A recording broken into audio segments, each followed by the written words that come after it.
because he knew that Kevin Sullivan was trying to fuck me, Scott Hall, and Kevin Ashton. At that time, we used to hang out a lot. Me, Ray, X-Pac was like the nicest guy in the world. X-Pac, great superstar, probably my second favorite wrestler after Eddie Guerrero.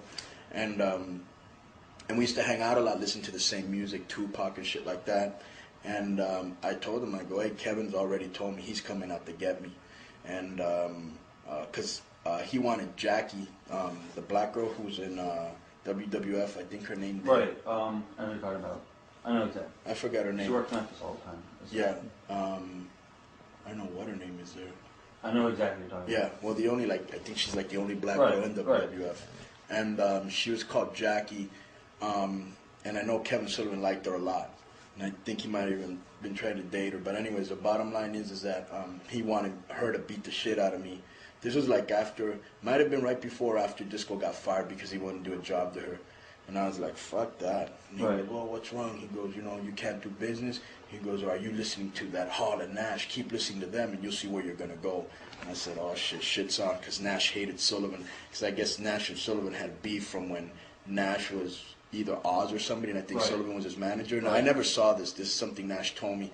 And I guess they got into a fight with some guy, and it might have been in Philadelphia, of all places.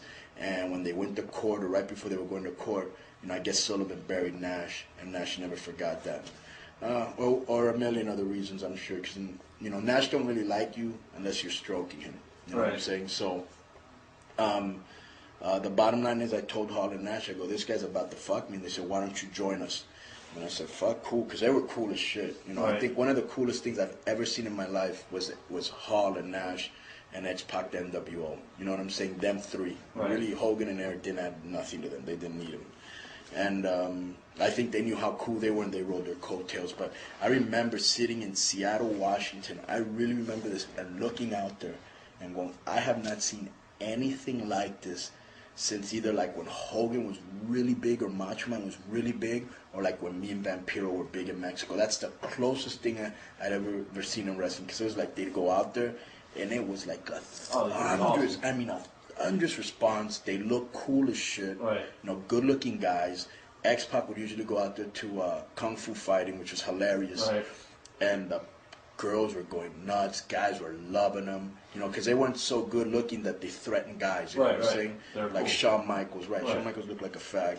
And so they, I mean, I would just look at them and go, fuck. So when they asked me to join, I thought that was an honor, you know.